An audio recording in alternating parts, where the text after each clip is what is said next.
Mais c'est appel gratuit. Sud Radio, le 10h midi, les médias. L'invité du jour. L'invité du jour, les invités du jour. Il y en a un qui veut prendre ma place, je crois. Dylan qui a fait le jingle et l'annonce avant même la prise d'antenne. Dylan, bonjour. Magali Berda, bonjour. Vous êtes là pour nous parler des princes et des princesses de l'amour, saison 6 sur W9. Qu'est-ce qu'il y a ? Il est très agité, Dylan. Il veut snapper là. C'est bon, moi c'est fait. Vous avez fait quoi ? Vous avez fait votre petit selfie, la petite story. Snap, alors, et là, avec ce Snap, il a gagné combien là, grâce à nous Là, peut-être, allez, 10 €. Ah, non, je rigole. Encore, Il faut en faire beaucoup dans l'émission. On va envoyer la facture à Sud Radio, là. Pas mal. Les princes et les princesses de la télé-réalité, nouvelle formule, si on peut dire. De l'amour, oui, je dis de la télé-réalité. C'est de la télé-réalité. Cette année, c'était un petit peu différent, puisque Magali Berda, alors vous êtes à la tête d'une agence de placement de produits, une agence de personnalité également, et pour la première fois, vous êtes à l'antenne. Oui. Et alors, pourquoi bon, vous avez... sur TPMP, oui, vous êtes sur d'accord. TPMP, vous êtes sur TPMP, mais oui. c'est vrai que là, dans une télé-réalité, justement, dans une émission, c'est la première fois. C'est vrai. Et alors, pourquoi vous avez accepté ? Parce que le concept me plaisait. On me demandait pas de jouer un rôle, puisqu'on m'a mis à la tête d'une agence à l'intérieur du programme. Donc c'était un peu... c'était mon personnage en vrai. Et puis, voilà, moi, j'ai pris plaisir à le faire. Ça m'a permis aussi de voir mes candidats différemment, de vivre une expérience nouvelle avec eux. Et, vous dites vos candidats ? Oui. Oui. C'est vous qui les avez choisis ou pas Non. Vous avez participé au casting ? Non, pas spécialement. Alors bien sûr, je les connais très bien, donc j'ai donné un petit avis. Après, la production fait ce qu'elle a à faire et là-dessus, j'ai pas... Enfin voilà. Ouais. Dylan, nouvelle aventure. Donc on vous a vu, je l'ai rappelé dans Koh-Lanta. Vous avez participé à Big Bounce aussi. Ouais. Ça vous plaît ça, de participer à des émissions de télé, Ninja Warrior, Ouais, j'aime bien le fait de faire de la télé et d'être à l'écran, en fait, ça me plaît, ouais. Et vous voudriez avoir votre émission ? Pas encore. Pas encore ? Pas encore, non. Mais pourquoi pas ? Pourquoi pas, mais pas encore. Et alors là, les princes... Pardon, Rémi ? Pourquoi pas encore ? On voit pas trop que vous êtes modeste dans le côté j'ai pas envie de faire trop de choses trop vite. On a plutôt l'impression du contraire, non ? Ouais, voilà, vu que j'ai le temps et que je suis jeune et que j'ai encore pas mal d'émissions que je dois faire avant d'avoir ma propre émission, je préfère me laisser le temps. Ah bon ? Qu'est-ce que vous voulez faire comme autre émission ? Bah là, il y a d'autres émissions qui arrivent. Bon, c'est encore confidentiel puisqu'on peut jamais en parler. Mais ouais, il y a encore certaines choses qui arrivent. Vous êtes sur les anges, c'est ça ? Non, pas les anges. Non. On va pas encore sur énergie. Hein. Les princes et les princesses, racontez-nous un petit peu pour ceux qui nous écoutent et qui connaîtraient pas l'émission. Je pense que tout le monde connaît les princes et les princesses de l'amour. Oui, parce que ça marche plutôt bien. Rémi va nous faire un petit point audience. En fait, c'est juste une émission où des candidats un peu célèbres y vont pour trouver l'amour. Ouais. Et moi, j'ai eu la chance de le trouver.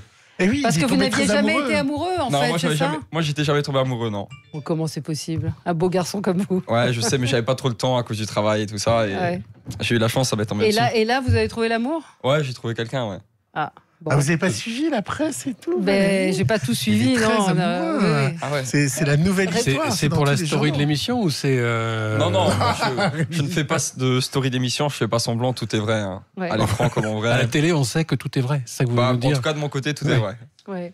Rémi, les audiences les audiences, ça fonctionne bien, effectivement. Depuis que je suis parti, je sais pas. Oh là là. Écoutez, il n'y a pas la tronche. C'était un peu au-dessus de 650 000 téléspectateurs avant-hier et hier. Et la semaine dernière, c'était à 578 000 téléspectateurs. Je crois que vous y étiez encore. Donc ça fluctue. C'est pas forcément lié à votre seule présence dans l'émission. Mais c'est vrai que, alors que les Marseillais étaient une émission qui fonctionnait très bien, un peu au-dessus de 700 000, les princes et les princesses de l'amour les rattrapent, sont pas tout à fait exactement au même niveau, mais au-dessus de 2% de part de marché, c'est un bon succès, on va dire. Ce qui est bien, c'est que les Marseillais, les gens s'y sont attachés aussi parce qu'il y a une histoire de famille. C'est-à-dire que les Marseillais, c'est les mêmes chaque année avec des nouveaux, donc les gens s'attachent aux personnages. Alors que les princes, princesses, ce sont que des nouveaux personnages chaque année. Donc pour une émission où il y a que des nouveaux personnages, c'est de très très bons scores. Hein. Et vous, Dylan, vous pensez que vous êtes connu ? Moi, je me considère pas comme très très connu. Hein. Vous avez combien de followers ? Je sais pas, 430 000.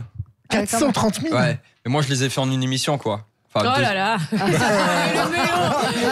Non, mais il y a des gens qui font mais il y a des gens comme je vais pas citer de nom, mais qui font de la télé depuis 6 ans et je les ai rattrapés en une émission, quoi. Ouais, d'accord. Voilà. Citez des noms, citez. Non, mais par exemple Toto ou d'autres qui font les anges. Laisse mon Toto tranquille. Ouais, désolé. Voilà. Voilà, il y en a plein. Oui, à partir de combien de followers on est intéressant pour vous, Shona? Shona non, mais Magali, Shona, pardon. Shona, c'est ma fille. Non, elle en a marre, la pauvre. Maman, j'en ai marre qu'on t'appelle comme moi. Non, je rigole. Non, ça va. Non, c'est 150 000. À partir de là, on peut faire des choses. Que les marques. Après, c'est vrai que tout dépend de l'engagement qu'ils ont sous les photos, parce qu'il y a un nombre de likes, il y a Oui, racontez-nous, parce que c'est un monde un petit peu mystérieux pour ceux qui connaissent pas cet univers. C'est que vous êtes agent de personnalités qui ont beaucoup de followers, beaucoup de gens qui les suivent sur les réseaux sociaux. À partir de là, vous faites du placement de produits. On fait du placement de produits. C'est-à-dire qu'ils représentent des marques. C'est ça. Voilà, et ils sont payés en fonction de. Exactement. Et donc, quand on clique, c'est pas suffisant. Il faut qu'en dessous, il y ait marqué ouais, super, j'ai envie d'acheter le produit et tout. Non, c'est qu'en fait, ils font un petit descriptif du produit. Ils donnent les points positifs. Ce qu'ils ont envie de dire, en fait, ils sont libres de le dire parce que ce sont des influenceurs à la base. Donc, l'influenceur est libre de dire ce qu'il a envie. Et puis après, les gens peuvent commander et grâce à un code promo que la marque crée, on arrive à quantifier le retour sur investissement immédiatement. Donc, c'est une sorte de nouvelle économie parce qu'avant, on n'arrivait pas à savoir. C'est-à-dire que la marque, elle paye 1000, elle sait qu'elle a gagné 1005 ou elle sait qu'elle a perdu 500 et elle le sait en 24 heures, quoi. Oui. Et tous les candidats des princes et princesses de l'amour sont tous chez vous, dans votre société? Non, ils sont pas tous. Il y en a. il y en a quelques-uns qui sont pas chez moi. Après, on n'est pas. On n'est pas dans une dictature. Hein, Et puis il y a des affinités avec d'autres. Enfin, voilà. Moi, j'estime qu'on doit travailler avec les gens par plaisir et non pas par obligation. Donc. Vous avez combien maintenant de On en a quasiment candidats? 200. Ouais. 200 personnalités. Après, il y a des candidats, il y a des animateurs, il y a des chanteurs. On a plusieurs filiales. C'est réparti sur nos différentes filiales. Ouais, vous nous expliquez que vous aviez été racheté. J'ai fusionné. Vous avez fusionné, pardon, avec le groupe Banijay, c'est ça, oui. Et donc, ça a changé quoi pour la surface de votre société? Beaucoup d'équilibre. Ça m'a rassurée. Ça m'a permis d'avoir une structure solide derrière moi, des gens qui me conseillent, des gens qui connaissent très bien le milieu parce que moi, je le connaissais pas, et qui me permettent de me développer aussi. Ils m'ont fait embaucher une directrice financière. Moi, j'étais une entreprise familiale. J'étais toute seule aux commandes. J'avais personne. Donc du coup, ils m'ont structuré. Là, c'est devenu une machine, entre guillemets. Et puis, ils me permettent de me développer à l'étranger, puisque Banijay est présent, je crois, dans 21 pays dans le monde. Donc, du coup, vous dupliquez le modèle, en fait. Bien sûr, dans les autres c'est le but. C'est d'où la fusion avec Banijay, parce que je cherchais le point positif. Parce que moi, en vrai, j'ai monté cette société et pendant 2 ans, j'ai eu besoin de personne. Je l'ai faite toute seule. Et puis, donc, je me suis dit, qu'est-ce que ça va m'apporter aujourd'hui de fusionner? J'ai eu plusieurs propositions. Et Banijay, pour moi, c'était la plus... qui me permettait vraiment d'évoluer et d'aller encore... Et ça vous permet plus facilement de placer les personnes qui sont dans votre société dans des émissions, par exemple? Non. Peut-être quand même un peu, non? Parce que c'est produit par Banijay. C'est le sens de ma question. Non, ça, c'est produit par Studio 89, Les Princes Princesses. C'est une autre production. Ah oui, c'est le Marseillais. Donc, comme quoi, ça ne m'empêche pas de travailler avec d'autres prods et ça se passe super bien d'ailleurs. Et voilà. Allez, on se retrouve dans un instant. On est avec Magali Berda et Dylan pour parler des princes et des princesses de l'amour. 0826 300 300 si vous voulez leur parler. Nous suivre également sur le Facebook Live de l'émission. On vous attend. À tout de suite sur Sud Radio. Merci. Surtaxé. Sud Radio, 10h midi. Valérie Expert. Dylan et Magali Berda sont avec nous. Dylan et Magali Berda qui sont dans Les Princes et les Princesses de l'amour, saison 6 sur W9 tous les soirs à 18h50. Dylan, je sens que ça vous démange le micro quand même. Ouais, oui, je suis venu pour ça. Moi, je me suis réveillé exprès tôt pour parler un peu au micro. Ah, d'habitude, vous levez à quelle heure? D'habitude, je me lève vers 14h. Non, je déconne. Non, vous déconnez pas. Je suis matinal, je fais beaucoup de sport et tout. Je suis pas. Matinal, c'est quoi? 11h30, midi? Ouais, allez, 11h30, midi. Ouais. Vous regardez la télé? Oui, je regarde la télé, bien sûr. Je regarde Magali Berda chez Cyril Hanouna tous les soirs. Ouais. Non, je ne suis pas tous les soirs. Non, vous regardez quoi, vous, à la télé? Vous regardez d'autres téléréalités? J'ai pas le temps parce que je voyage un peu beaucoup en ce moment. Marrakech, le ski. C'est quoi votre vie, en fait, Dylan? C'était quoi votre métier déjà? Moi, j'ai toujours été mannequin. Ouais. Après, j'ai été physio devant certains clubs. Et aujourd'hui, je suis influenceur. D'accord. Ouais. Et aujourd'hui, je suis influenceur. Influenceur, c'est un vrai métier. Ah oui, c'est un vrai métier. Ça fait combien par mois? Ça dépend. D'accord. Après, c'est confidentiel. Une fourchette, entre quoi? Entre 1000 et 10 000? Entre 10 vu que Mbappé... 1000 et 100 000. Non, je dirais qu'on est entre 0 et 2 millions. D'accord. Et elle l'a bien coaché, Magali. Hein. Oui, je suis au bout de ma vie, moi, j'en peux pas. Mais ça veut dire quoi être influenceur? C'est quoi une vie d'influenceur? Moi, je dirais que, vu qu'on est suivi par pas mal de monde, il faut montrer le bon exemple. Moi, pardon, je vais au sport tous les jours, je fais attention à moi, je mange pas n'importe quoi, je fume pas, je bois pas. Pour moi, ça, c'est mais ça veut dire que quoi? Par exemple, là où vous allez faire du sport, vous êtes rémunéré ou c'est montrer une hygiène de vie, c'est faire des belles photos, c'est avoir un beau compte Instagram, c'est plein de trucs comme ça. D'accord. C'est être influenceur, c'est influencer les gens à être comme vous, mais dans le bon sens. Et ensuite, vous allez dans des endroits, etc. Et ça, c'est ça qui est rémunéré.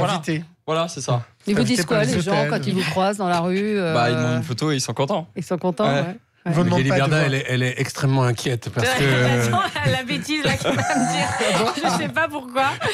Non, ça va, aujourd'hui je suis sage. Vous êtes sage, ouais. Les princes et les princesses, pourquoi vous avez accepté vous cette émission-là? Parce qu'en fait, j'avais rien à faire. Vous vouliez vraiment pour l'argent parce que vous aviez rien à faire, c'est ça? Non, honnêtement. Vous vouliez vraiment trouver l'amour? Ouais, moi je cherchais l'amour. Ouais. Je suis venu vraiment dans un optique sincère et je l'ai trouvé. Entre guillemets, je l'ai trouvé quand même. Ouais. Et ça va durer? Pour l'instant, ça fait 2-3 mois. Ah, quand même. C'est votre record. Moi, c'est mon record. Ouais. Faut bien commencer par quelque chose. En fait, c'est surprenant parce que il y a aucun candidat de Koh-Lanta qui s'est retrouvé dans la télé-réalité et même. Il y a Moundir quand même. Oui, Moundir, mais en tant que présentateur, pas en tant que. Avant, il était candidat quand même. Ouais. Oui, c'est vrai. Ouais. C'est vous l'expert normalement de télé-réalité. Non, il y a Yesta et Benoît aussi qui ont fait de la télé. Ils ont gagné. Non, arrête. Non, Yesta et Benoît qui sont très cotés. Les gens les adorent. Ils ont vraiment une personnalité de ouf. Et pareil, ils ont fait Koh-Lanta. Koh-Lanta déniche pas mal de nouveaux talents aussi en télé-réal. Donc, il y a pas mal de. Mais vous avez fait Koh-Lanta pour l'aventure ou pour être connu finalement? Ah, pour l'aventure, totalement pour l'aventure. Et ouais, mais quand vous arrivez en Gucci, tout ça, c'est un peu. Ouais, mais après j'ai fait que 3 jours. Il y avait un jeu direct. Et après, pendant 1 an, on m'a proposé plein de télé-réalités et j'ai rien fait pour faire un All-Star. Ouais, pour revenir. Je cherchais pas à être connu vraiment. Ouais. Et après, moi, je fais pas que de la télé-réalité, je fais des trucs comme Big Bang, Ninja Warrior et il y a d'autres projets. Est-ce que vous êtes payé quand vous faites ça? Après ça, c'est aussi. Bon, d'accord, vous êtes payé. Je plus trop d'argent. D'accord, c'est vrai, ça va être trop bêtu. J'ai perdu un programme à cause de ça, alors voilà. Mais donc, c'est devenu vraiment un métier en fait pour vous de. Mais qu'est-ce que vous allez faire quand vous aurez 40 ans, 45 ans et plus du tout le physique qui va avec? Je pense qu'à 40 ans, j'aurai toujours le physique qui va avec. Ouais, c'est un métier, mais en même temps, c'est quelque chose que j'aime faire. Et je pense que si ça serait pas payé, je le ferais quand même. Ouais, c'est que ça vous plaît. Bon entendeur, salut. Magali va arrêter de vous payer. C'est clair. Non, c'est vous, Magali, vous avez envie de continuer dans cette veine-là, en fait, c'est-à-dire de participer à d'autres émissions. Ça dépend. Moi, c'est le programme, des Princes Princesses, ça m'a vraiment plu. Puis la prod, franchement, ils ont été super et j'ai vraiment pris plaisir à le faire. Après, tout dépend du concept, tout dépend de ce qu'on me propose, tout dépend de. Voilà, moi je me prends pas la tête, j'en ai pas besoin. Pour moi c'est vraiment à partir du moment où ça me fait plaisir et que j'aime bien, je me refuse pas de plaisir. En fait, je me refuse pas de kiffer dans ma vie. Mais il y avait les deux à gérer quand même, et la boîte et le tournage. Bien sûr, mais je partais que 2 jours par semaine, moi. Pardon. C'est que moi, ils ont été vraiment fair play avec moi puisqu'ils m'ont pris une chambre d'hôtel, ils ont mis vraiment les moyens pour me mettre à l'aise, pour que je puisse continuer mon travail. On tournait pas mal de scènes concentrées sur les 2 jours où j'étais là. Et puis voilà, je faisais les allers-retours. D'accord. Vous disiez, dans Koh-Lanta, on trouve beaucoup de nouveaux talents pour la télé-réalité. C'est quoi un nouveau talent pour la télé-réalité? Un nouveau talent, c'est quelqu'un qui est, comme Dylan, un peu showman, qui s'en rend même pas compte, qui va vous sortir des trucs des fois où il calcule pas. Aujourd'hui, je pense que la télé-réalité a besoin... Le problème du phénomène placement de produits, c'est que... En fait, au départ, tout le monde était très naturel, c'est pour ça que tout le monde aimait la télé-réalité. Puis après, il y a eu le placement de produit. Alors là, tous les candidats maintenant, ils connaissent les codes par cœur. Mais maintenant, c'est vrai qu'il y a pas mal de gens qui veulent le faire pour faire du placement de produit et parce qu'ils savent que derrière, à la clé, il va y avoir un contrat chez Chenard. C'est à cause de moi, bien sûr. Mais en soi, c'est le côté négatif. Et je pense que les prods aujourd'hui ont besoin de retrouver ce naturel chez les candidats et de retrouver des candidats qui ne viennent pas parce qu'ils vont gagner après. Voilà. Et c'est ça pour moi un vrai candidat de télé-réalité, c'est quelqu'un qui vient pas pour faire du placement, qui vient juste parce qu'il est naturel, il est vrai. C'est rare. Non, moi j'en fais partie. Oui, mais vous savez. Moi je pense que je sors du lot et je viens pas pour ça. T'aimes bien me négocier ton petit contrat quand même. Bien sûr, c'est un plus. Non mais il a pas fait pour ça au départ, voilà c'est ça. C'est qu'il a pas fait pour ça au départ et il est pas... Ça veut dire qu'ils ont un contrat avec un minimum garanti? Tout dépend. avant d'avoir des produits placés. Chaque cas est un cas particulier. Chacun est un cas particulier. Ouais, chaque cas est particulier, bien sûr. Et ils gagnent bien leur vie, c'est un vrai business maintenant. Bien sûr que c'est un vrai business. Évidemment, c'est une vraie économie. C'est-à-dire que derrière tout ça, il y a une vraie économie. Il y a des entreprises qui arrivent à se développer.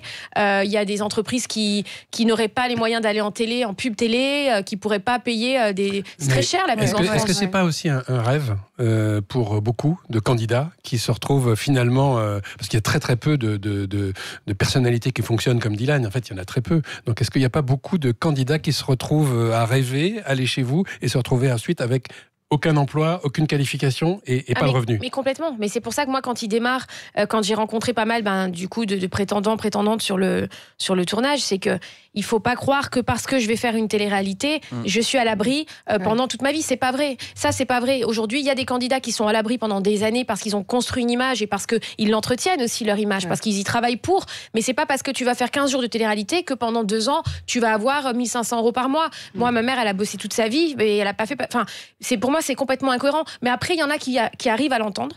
Et il y en a qui n'arrivent pas à l'entendre et qui sont convaincus qu'ils vont vivre. Donc, malheureusement... moi je m'adapte, mais après je ne suis pas magicienne et c'est ce que je leur dis, je ne suis pas magicienne. N'arrête pas ton travail. Si tu fais une première télé-réal, n'arrête pas ton boulot tant que tu n'en as pas fait au moins 3-4. Ils ont rarement du travail. Hein. Non, il y en a que... Ah non, moi j'en ai qui ont quitté leur boulot pour faire ça et ils sont restés 15 jours en télé et pour moi c'est dramatique parce que du coup j'ai l'impression Enfin pour moi c'est difficile parce que je me dis mince, non mais en fait il faut que tu travailles, la vie c'est pas ça. Ça c'est ce que je leur explique. C'est un cadeau qu'ils ont. Pas. Non, parce qu'en fait moi quand j'ai commencé chez Magali Berda, vu qu'on a tous commencé avec un certain... J'ai commencé chez Magali Berda, c'est dingue. Je suis chez Even, chez Magali Berda. J'avais fait 2 fois Koh-Lanta et j'avais toujours pas arrêté mon boulot fixe. Alors que j'avais fait Koh-Lanta. C'est vrai, il travaillait, Dylan. C'était quoi votre travail? J'étais physio. J'avais un salaire qui était bien quand même et j'avais pas arrêté mon boulot fixe. Et moi je sais que tous les jours tout peut s'arrêter du jour au lendemain. Et moi je les encourage. Si ça s'arrête? Et si ça s'arrête, je serai prêt. Vous serez prêt et vous saurez quoi faire. Bien sûr. Et je me prépare à que ça arrive tous les jours. Non, mais il faut que l'argent qu'ils gagnent aujourd'hui, pour ceux qui sont stables financièrement, c'est pas pour tous, je parle vraiment pour ceux qui sont stables, et on travaille beaucoup là-dessus, c'est que l'argent qu'ils gagnent aujourd'hui, qui sont des sommes quand même effectivement assez importantes, pour certains d'entre eux, il faut qu'ils les investissent aujourd'hui, tout de suite. Il faut pas tarder à, par exemple, d'autres business. Et ils le font de plus en plus. Ils ouvrent tous un business. Ou parce un que restaurant, si... Voilà, Kevin a ouvert une pizzeria. On avait reçu Kevin Julien aussi. Exactement. Jess a ouvert des salons de coiffure. Mais en fait, il faut qu'ils investissent pour que justement, dans 3 ans, dans 2 ans, si ça s'arrête, ils ont un business qui tourne. Alors, ils n'auront pas le même train de vie, on le sait. Mais en fait, ils auront quand même une vie, ils auront quand même un avenir. Et ça, c'est ce sur quoi moi, je bosse beaucoup avec ceux qui sont... Et c'est que du vent ou il y a des impacts sur les ventes? Par exemple, si demain il y a un shampoing et que Dylan met le shampoing sur son Instagram, il fait vendre combien? Il fait vendre combien? Ou c'est Tout dépend du produit et du panier, du prix du produit. Parce que si je vends un produit à 10 €, je ferai beaucoup plus de ventes qu'un produit à 200. Mais à 200, enfin voilà, c'est une question économique. C'est vous qui gérez ça pour eux, le choix des produits? Non, nous on a les marques qui nous contactent, qui nous disent voilà, on est intéressé par Dylan.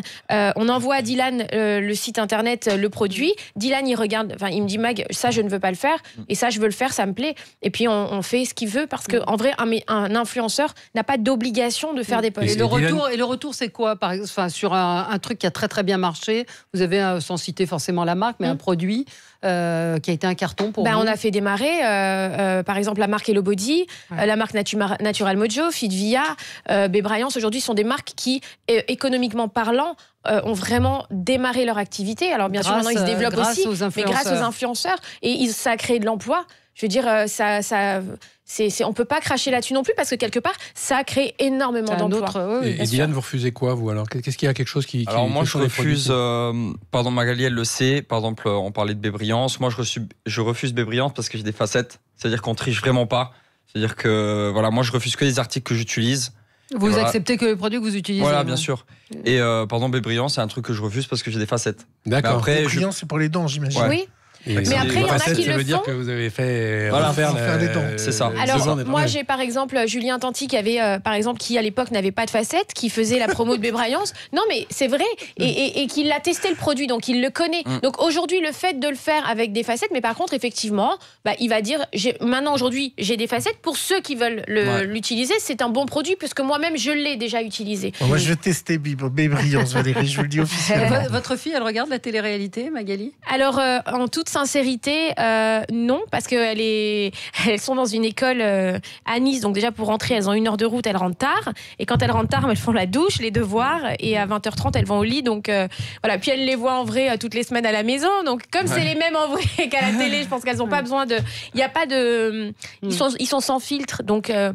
Voilà. Mais après, voilà. Je veux dire que c'est pas une censure, mais ça vous arrange quand même qu'ils la regardent pas. Non, ça me dérange pas qu'elles regardent, mais après, voilà, moi, elles sont petites. Donc, j'estime qu'à 7 ans, 8 ans, t'as pas besoin de regarder Les Princes de l'amour, on va pas se mentir. C'est un programme qui est un divertissement pour des gens plus âgés. Et c'est pas parce qu'aujourd'hui, je travaille avec la télé-réalité et que je la cautionne et que je la revendique et que je la défends du matin au soir, que pour moi, un enfant de 7 ans, il doit faire ses devoirs et au lit, quoi. Dylan, pour vous, il est quoi? Un employé, un artiste? Non, c'est pas mon employé parce que déjà je ne lui donne pas d'ordre. Mais il doit pas aimer ça beaucoup, j'ai l'impression. Non, mais je les recadre. Alors des fois je les recadre. Voilà, je les recadre, mais c'est pas mon employé. Non, c'est mon. Votre copain. Moi, je dirais ami, non, c'est pas mon copain. Ami Dylan, c'est pas mon copain, c'est un petit bébé. Merci à tous les deux. Merci Magali Berda, merci Dylan. On peut vous retrouver donc sur W9 avec les princes et les princesses de l'amour à 18h50 tous les soirs.